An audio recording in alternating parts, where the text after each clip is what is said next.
Good evening, everyone. My name is Mazes. Okay, I welcome you to this evening broadcast titled "Was the January 1966 Coup an Awolowo Coup?" I do not in any way or shape or form, just a disclaimer, try to say that Awolowo was involved in that coup. No, that is not what I am about to do this evening.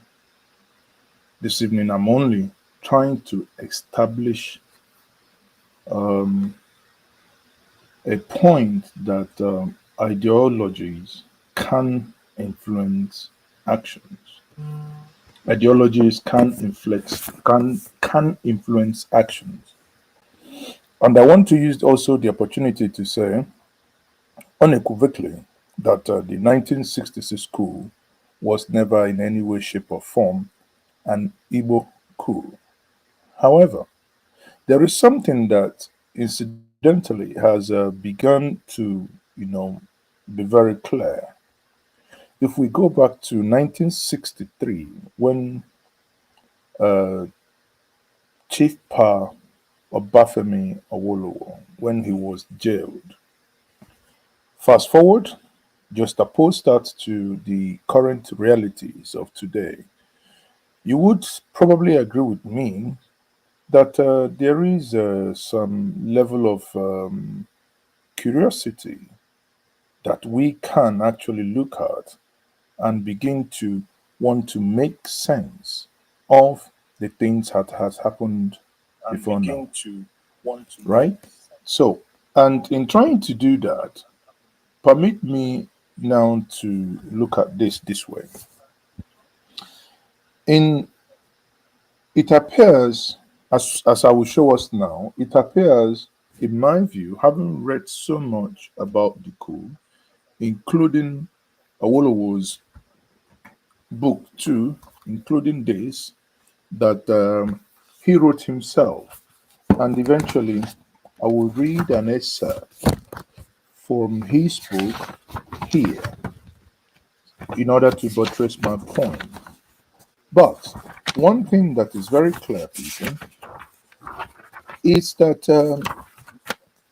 all those killed, the civilian leaders that were killed in that coup, with the exception of Dr. Nnamdi Azikiwe, were all Awolowo's enemies. I repeat, all those civilian leaders across Nigeria that were killed in that coup were Obafemi Awolowo's enemies. How come? Why would that happen? That is a question. If you look in 1960, after the independence, recall that Sir Ahmadu Bello, who was initially offered to be the prime minister, but he declined that he has a duty with his people up north, and he reclined to become the political leader of his people, went back to the north and became the Sadwana, a position that appears not to be in existence since after he was the person who actually made that position prominent. Eventually, the man I so much respect, although I haven't met him, but I haven't watched and listened to him and haven't read some of his literature, a man called, popularly known as the Golden Voice. Sadly, that he was killed. That is the former prime minister and probably the only prime minister Nigeria ever had. We may in future have prime ministers, but for now, the Golden Voice, Sir Abubakar Tafawa Balewa. He was killed. Again, he is the next person that is considered Chief Obafemi Awolowo enemy. So three prominent individuals, civilian individuals, are considered Obafemi Awolowo's enemies. Dr. Nanda Azikiwe, who incidentally was not in Nigeria when that coup happened. But the two people that were in Nigeria were the Prime Minister and the Sadwana of Sokoto. Sadly, again, I cannot emphasize this enough, these two individuals lost their lives. Now, if we just oppose the fact that those who orchestrated this coup and their thinking, as was also confirmed by those who took part in that coup, while we struck by Ademoyega, Colonel Bulia, those who are still alive, in their books, they made it abundantly clear that it was an ideological coup, and the only reason why that coup happened was because they were expecting to hand over to Pa Awolowo to lead the ship of the nation. If you go back and listen to why they struck, you would actually find out once more that they were against corruption, 10 percenters, especially Akintola, right? Because in one of his, in one of, in this book, Awolowo referred Akintola as a man who believed in, you know, a transactional politician who believed in, you know, why Awolowo is grounded in ideologies. For instance, when Awolowo talked about um, confederation as opposed to federalism, now he was making allusion that those who were basically talking about confederation, not really understanding it, are more of the transactional politicians. And if you read other literatures, you will see how Akintola was painted as someone who, in today's world, I don't want to mention him, but those that sing "It dey pain you as it dey pain me," um, as they are considered transactional politicians. Those, many of them, there are too many, them, those who can grab it and run with it, the way they are considered as transactional politicians. But Pa Awolowo was rooted in ideological driven politics, where he believed in the people's welfare. And if you just oppose it to the reason why they struck, you now begin to get a clearer picture that his thinking influenced those who led that coup. Then, if his thinking influenced those, if his thinking, his writing, his speeches, the way they see him, if it influenced those that led the coup, will it then be fair to say that 1966 January coup was an Awolowo coup, right? Because indirectly he influenced it.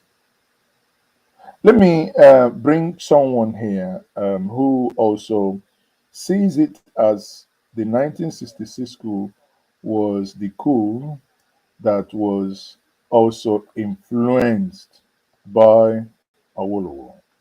Like I keep telling us here, I have someone that I respect so much in what he does. That is Edmond Obilo. Edmond Obilo does the state affairs with Edmond Obilo on YouTube channel.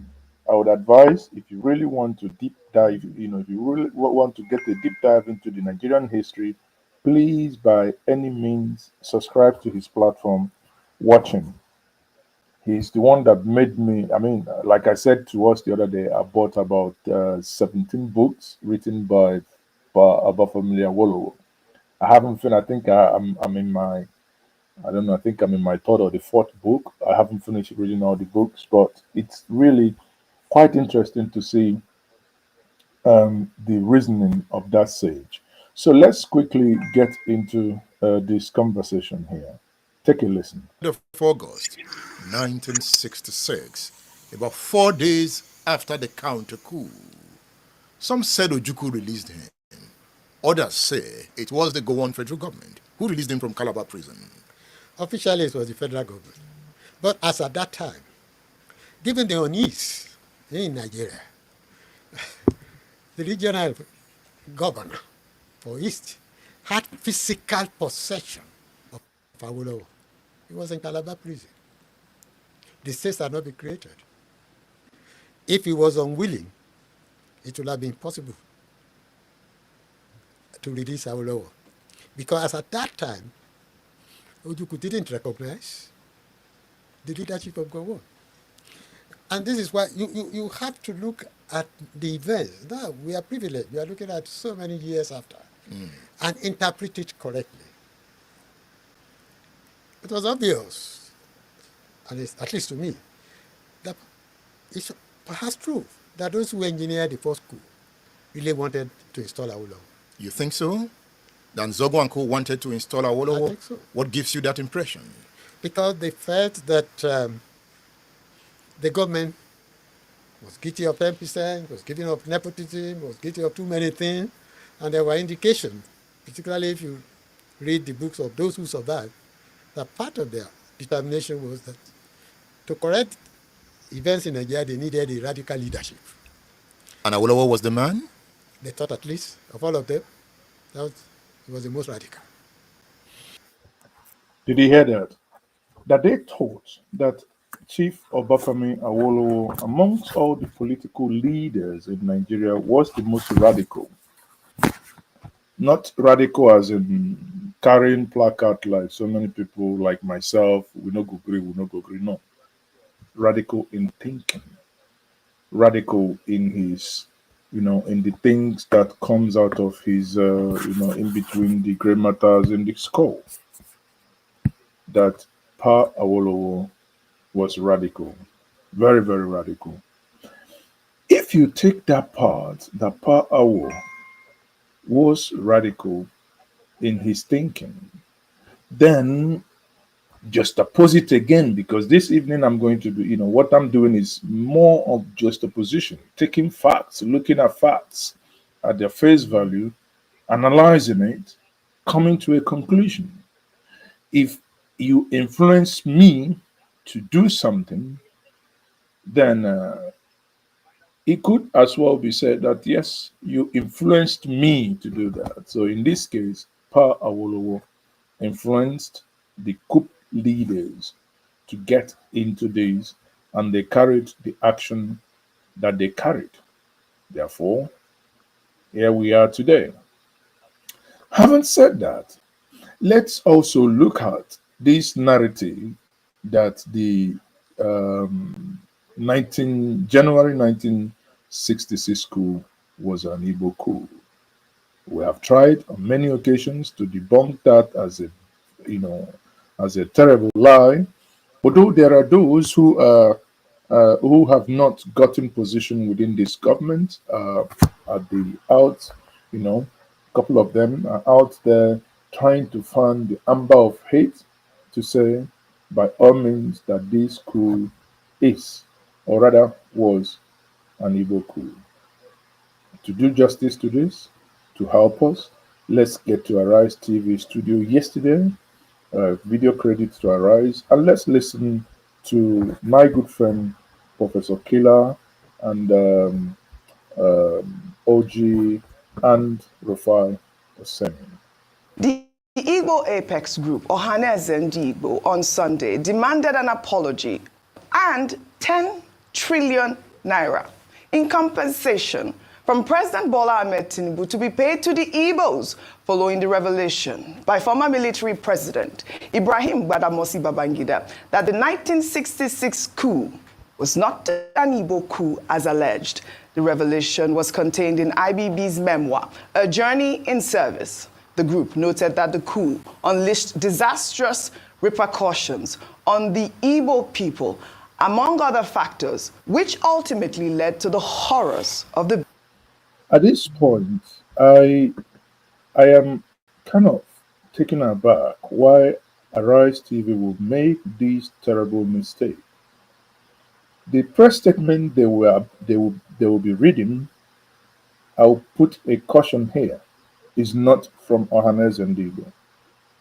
I had expected, because last night I wrote Rufai. I haven't checked if he has replied. I am taken aback that Arise should know, better. Ohaneze Igbo, led by Senator John Azota Mbata, did not issue any statement to this matter. However, the factional leader, those who did not conduct election but decided to stay in one hotel and crown themselves as leaders of Ohaneze Igbo, issued a statement. Hence, the demand of 10 trillion, please do not be deceived, is not coming from Igbo. This is as a note of warning. Because if Arise TV yesterday added a caveat that the text they were about to read is from the sectional or the factional leadership of Ohaneze, it would have made more sense so that the public would not assume that the great Igbo nation, reduced themselves to a token of 10 trillion for whatever may have happened. The only place I may agree with them is to say that I think, at this point, there must be national healing and there ought to be an apology. And maybe the 29th of May should be declared a public holiday in Nigeria to mourn the heroes, those that died in that war across board. Biafra War. Let me take their statement in part. The group wrote, the Apex Igbo Social Cultural Organization, Ohaneze Igbo, extends its profound appreciation to General Ibrahim Badamasi Babangida for his remarkable courage in officially declaring that the January 1966 coup was unequivocally not an Igbo coup. This pivotal acknowledgement is not merely a correction of historical nomenclature, but a significant moment in our collective pursuit of justice and reconciliation, signaling a potential end to the historical vindictiveness and cruelty that have been pervasive in federal government policies towards the Igbo nation. His forthright exemption of the Igbo from the egregious classification as enemies of the northern region in the aftermath of the coup is both timely and necessary, even if it arrives decades later. The mislabeling of the 1966 coup has unleashed disastrous repercussions upon the Igbo people, most tragically culminating in the January 1966 counter-coup, which decimated a military head of state of Igbo descent. The staggering loss of life, with approximately 3 million Igbos, predominantly innocent women and children, slaughtered during this conflict, continues to reverberate through our collective consciousness. In light of these egregious injustices and the deliberate neglect exhibited by successive administrations, Ohaneze Igbo hereby restates its demands as articulated previously during the Justice Oputa-led Judicial Commission for the Investigation of Human Rights Violation panel in 1999. The present federal government, led by President Bola Ahmed Tinubu, must recognize this moment as an opportunity to extend a public and unequivocal apology on behalf of previous military regimes. Our demand for 10 trillion naira in reparations remains steadfast. This figure is not arbitrary, but a symbolic recognition of the indelible losses the Igbo people have endured.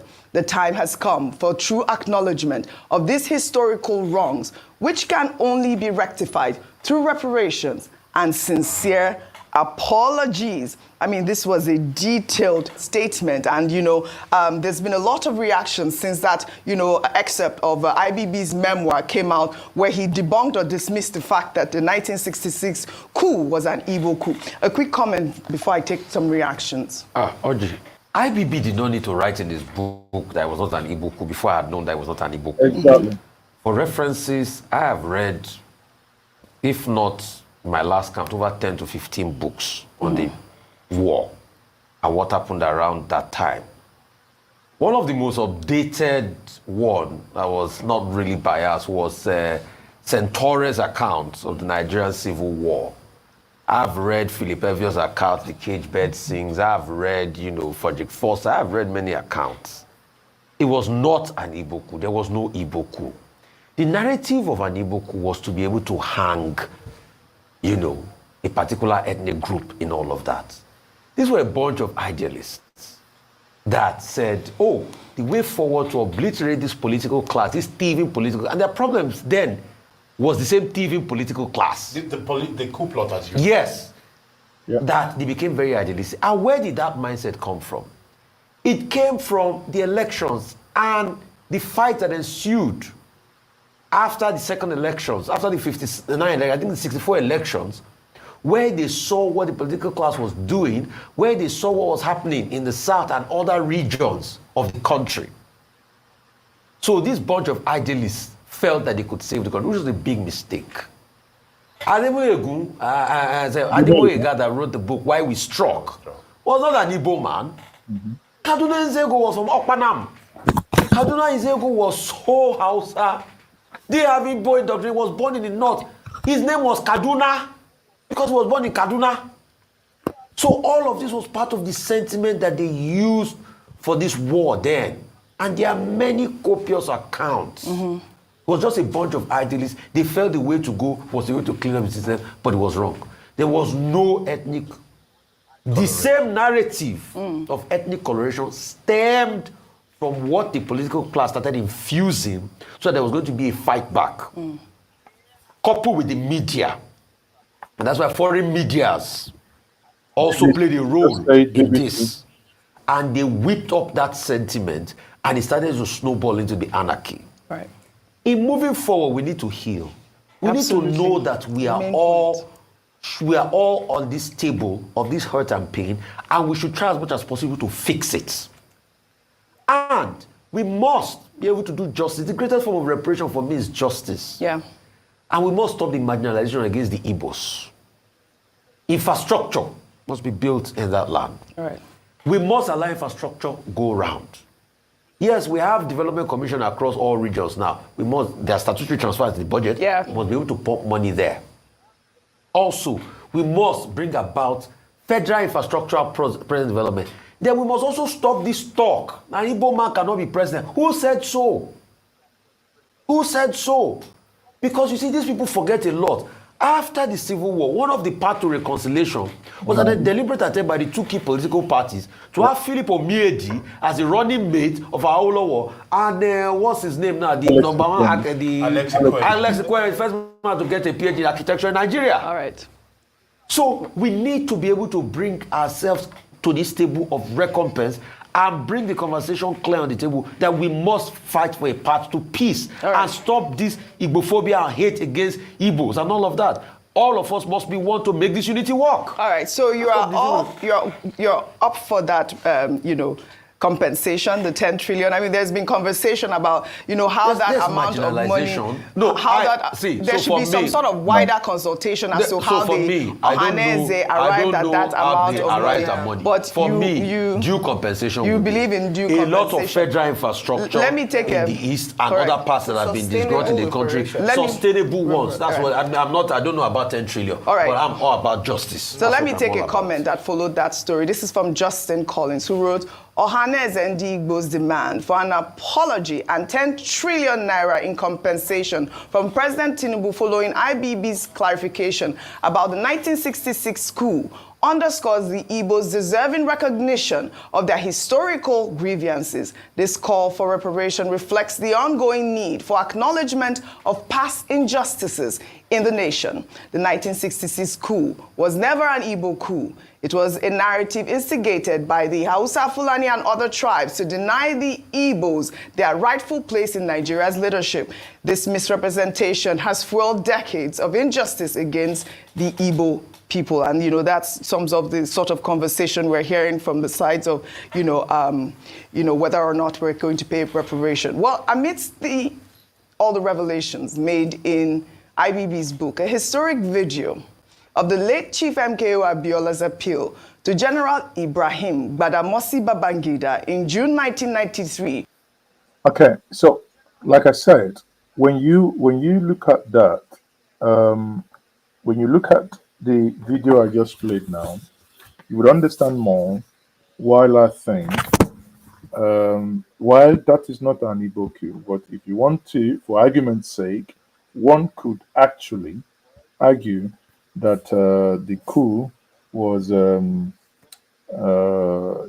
incited or influenced. Okay, better word, influenced. That the coup was influenced by Awolowo's ideology. Now, this is Awolowo's book. This is him writing before the war. Page 8 of that book, Awolowo says the following, and I take this. From the very beginning, from the time that I knew, underline that, from the time that Awolowo knew, when people didn't know, but he knew, from the very beginning, from the time that I knew that the federal government was going to wage war instead of trying to put things in check. In this case, putting things in check means trying to ensure that there was never a war, trying to ensure that there was peace, trying to ensure that compromises are made. Because at the end of the day, we could not have, we shouldn't have gone to war. I know feelings were high, I know emotions were high, but if more efforts were made, we should not have gone to war. Because at the end of the day, we have blown ourselves up. At the end of the day, we came back in a round table to make peace. Why did we discard that table? Though that table was offered, you recall when Ojukwu went to Aburi and agreements were made, they came back, they reneged. So there is, a couple of things. And in Awolowo's words, now knowing, understanding what happened, and Awolowo wrote the following. From the beginning, from the time that I knew that the federal government was going to wage war instead of trying to put things in check. This is his book I'm reading from. I made up my mind I wasn't going to participate in the ad hoc conference which was going on at that time, and I stated quite clearly that one of the reasons for my resignation was that they were preparing for war instead of reconciliation. These are not my words. These are from late sage Pa Obafemi Awolowo. Instead of Gowon to have made peace, instead of him to have pursued peace, Gowon, as a Christian, the Bible injunction said, pursue peace with all men. In this case, there were hot feelings. Over 50,000 people massacred already in a program that's happened in Jos and happened in some parts of Nigeria.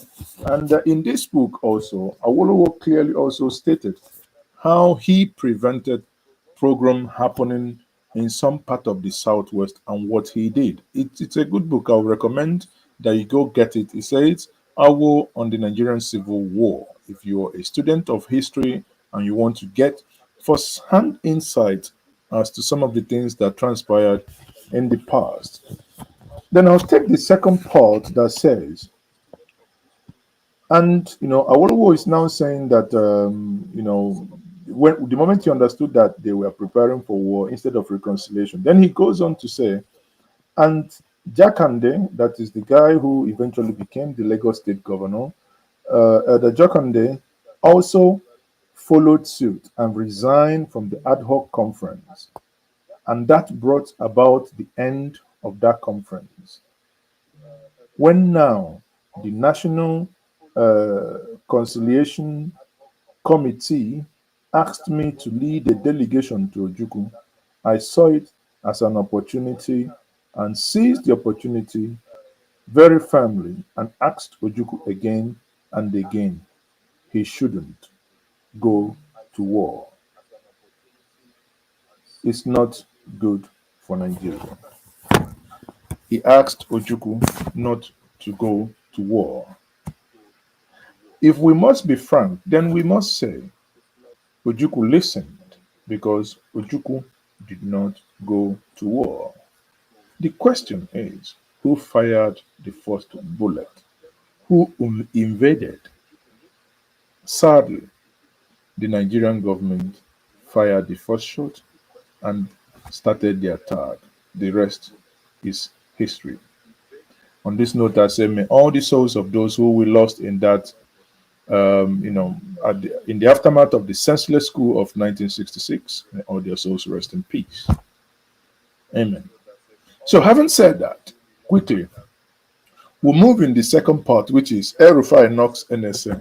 There is this Barakboism now. Quickly, I want to stay on less than an hour here. I just said this is going to be very quick. El-Rufai knocks NSA. There is this rumor. I've had this rumor since last year. I think since was it June last year? I mean, for a very long time, I've had the rumor that Nuhu Ribadu is working so hard to become the next president if Tinubu wins 2027. By 2031, obviously, power is going to go back to the north, and if that happens, he is working so hard too. There are one or two things that have happened that I personally know. I mean, that's not for talk. In the public here, it remains. I only had it from my left ear. Sometimes, this left ear, they hear certain things where we're no good for public consumption. But El-Rufai yesterday had a conversation with Charles Anagolu of Arise TV, and that interview with Charles Anagolu has really been reverberating everywhere. It's really set things, set the place agog, and things has been happening. Now let's look at Arise TV, view on that conversation yesterday, and take reactions to the viral interview granted by the former governor of Kaduna State, Nasiru El-Rufai, right here on Arise News. El-Rufai, during the interview, accused the National Security Advisor, Nuhu Ribadu, of attempts to destroy his reputation, alleging that Ribadu is nursing a 2031 presidential ambition.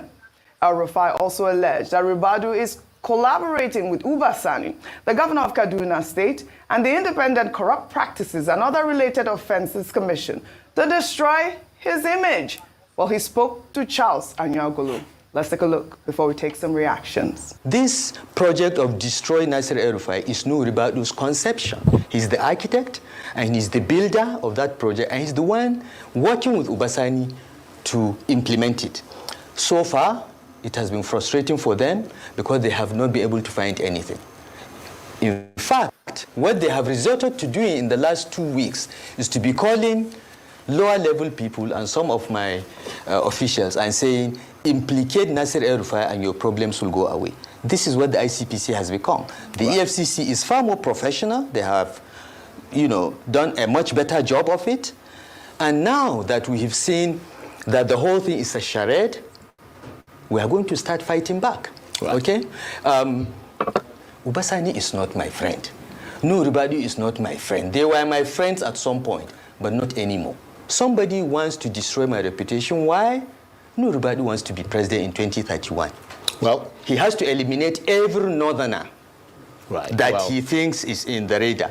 That's what's going on. All right, accusation galore. And I'm glad Charles Anyagolu actually, called on Nuhu Ribadu and all the other people he accused for a right of reply, because obviously this is a weighty allegation. But he said something there that... But Oji, hold it there. Don't run too fast, Oji. Oji, don't run too fast. I do not see any reason, nothing wrong in Nuhu Ribadu having an ambition. But politicians, they know where the belt is, and they know where the other one is, and they know where they want to hit. Because Before El-Rufai said this in a national TV, it's been rumor many of us been hearing. Like when we had the NSA, End Bad Governance protest, there were certain things that happened that rumor really that around August became prominent in certain quarters. That people started saying, "Oh, is that the reason why XYZ was happening, BAD was happening?" So people were trying to connect the dots. But for him now coming up to say this, he is not, again, he did not deny that he was not going to run. He only said he's busy with his work, that the other person is not this thing. What this has done now is going to now make it some individuals will pay more attention as to what is going to be his next move. Some people, especially people from the north, because El-Rufai has ambition to become the Nigerian president in 2031. Kwankwaso has ambition of becoming Nigerian president in 2031. Zulung has the ambition. Bala Mohammed has the ambition. Even Obasani, because as of that time, the current governor of Kaduna State, at that time he will be stepping down as governor of that state. So he has the ambition. So just pay attention and bear in mind that this is political gladiators fighting, and they fight in a way they know how to fight best, and they are fighting dirty. They are not slinging. Cracked me up. He said, Nuhu is not my friend. Ubasani is not my friend. Who is your friend? Oga, who is your friend? These were all the people that he said that as well. But all right, let me take reactions because you know that there will be reactions. Let me take this from Reno Omokri, who wrote, Nasiru El-Rufai, the professional political kneeler who failed at being a leader and now needs a political healer. General Obasanjo retired as head of state in 1979. After 20 years, he returned as president. General Buhari left power in 1985 and returned 30 years later. Asiwaju Bola Tinubu left the stage as governor of Lagos in 2007. 16 years later, he is Nigeria's incumbent democratically elected president. Nasiru El-Rufai should learn from these eminent persons. Use your time out of office to be a statesman rather than a boogeyman. Be a loyal buddy rather than a royal bully. Build your political network rather than destroy your societal net worth. Just 1 year out of power, and Nasiru El-Rufai cannot stand the cold. He's not on good terms with his predecessor and his successor as governor of Kaduna. He's at loggerheads with his own political party. He has insulted those he once consulted and is now consulting those he once insulted. What a rhyme. I mean, Reno Mokri, You see, if you read as you listen to what Reno Omokri wrote, the last part really got me. That, the last part where Reno said that he has insulted those he has, sorry, what was that again? That last part is actually for Reno. Because Reno is someone, I keep praying, do not be in a position where your bread will determine your lifestyle. That means your bread, that means what is feeding you. Reno Omokri has gone he has gone bonkers basically. Says he has insulted those he once consulted. That is exactly what he means. He's just describing himself. And he is now consulting those he once insulted. This is the same man who said, "Oh, I went to Chicago," and said, called him by name and said, "Are you a drug lord? Yes or no? Are you a drug lord? Yes or no?" I don't want to play those videos, but the same man he insulted is the same man he is now consulting for. What an irony of life. Reno, oh mockery. Reno, oh mockery. Mock not yourself. What a rhyme. I mean, Reno Mokri, I mean, there's one thing you have to give him. He does know how to write. I thought that was such a funny tweet, but the allegations are not funny, and they are quite witty. It was so funny, those pictures. But let me take Nuhu Ribadu's response to this. Nuhu Ribadu wrote on X, I won't join issues with Nasiru El-Rufai. My attention has been drawn to the interview granted by Malam Nasiru El-Rufai, the immediate past governor of Kaduna State, Monday evening.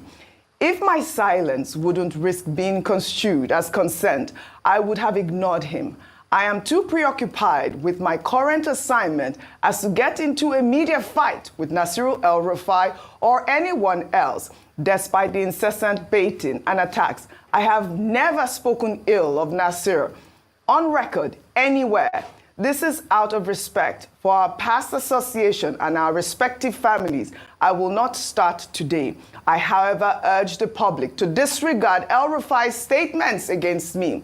For the avoidance of doubt, I want to put it on record that I have never discussed running for president in 2031 with anybody. All my focus and energy are geared completely towards the advancement of Nigeria and the success of the President Tinubu administration.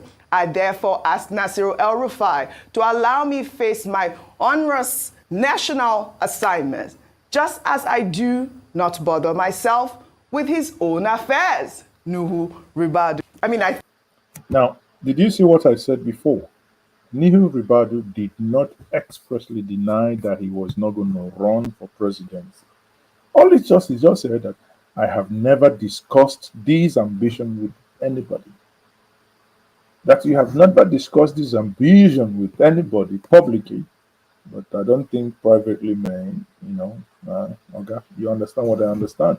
But you have never discussed this publicly with anyone.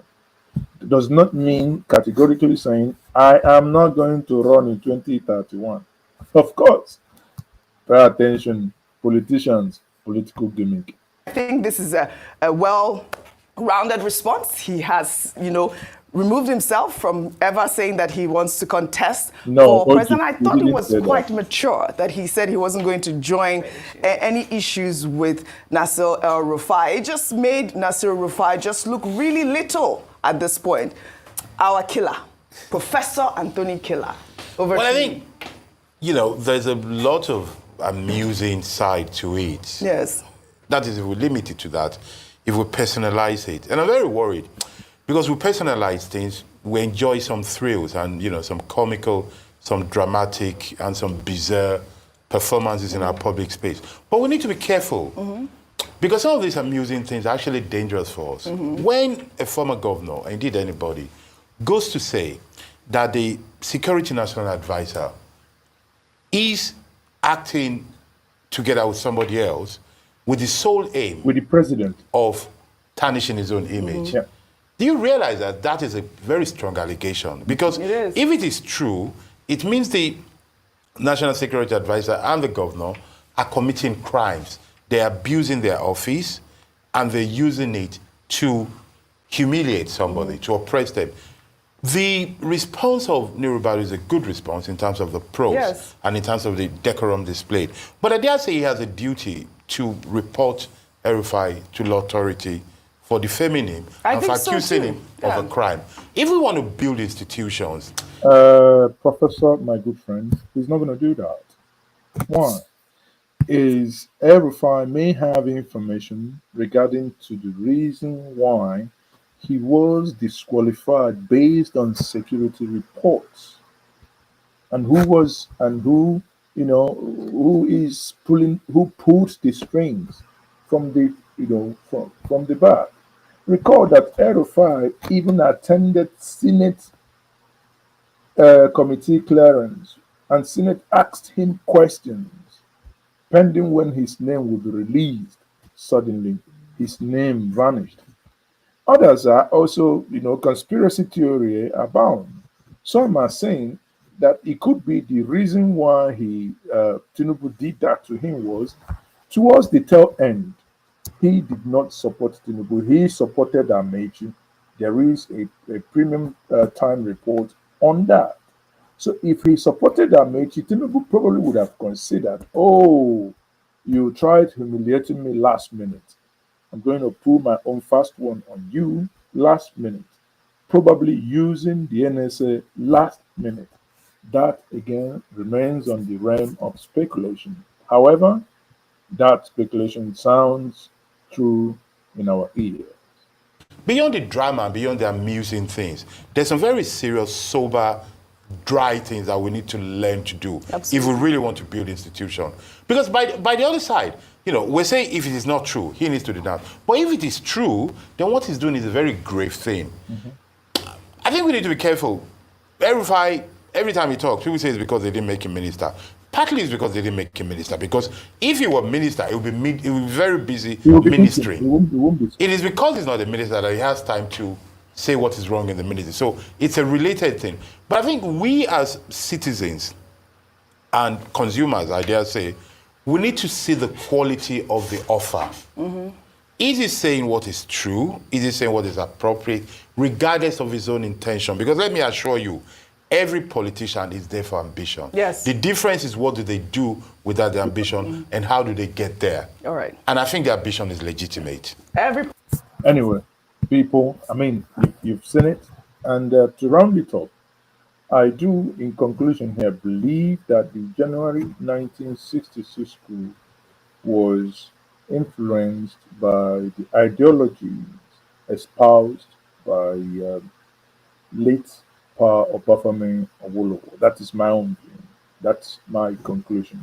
Having looked at various literatures and having looked at various videos, I do not have any iota of doubt in my mind to note that coup was done as he also acknowledged. Likewise, those that were involved to say that this coup was done to enthrone him as a Nigerian, head of state. As of that time, because of the ideologies, because many people say that these were radical revolutionaries who believed in radical ideology.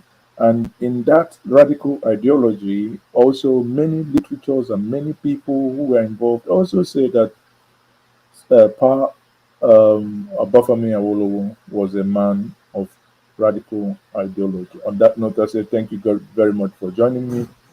Please, by all means, like, share, and subscribe. If you haven't subscribed to us and you've been watching us, please, we beg you, that will go a long way in helping us. Thank you. If you also want to support us, you're free to do that. You can use the super sticker, super chat to do that. On that note, I say good night. I am still Mazi. It's okay. Bye. La la la la.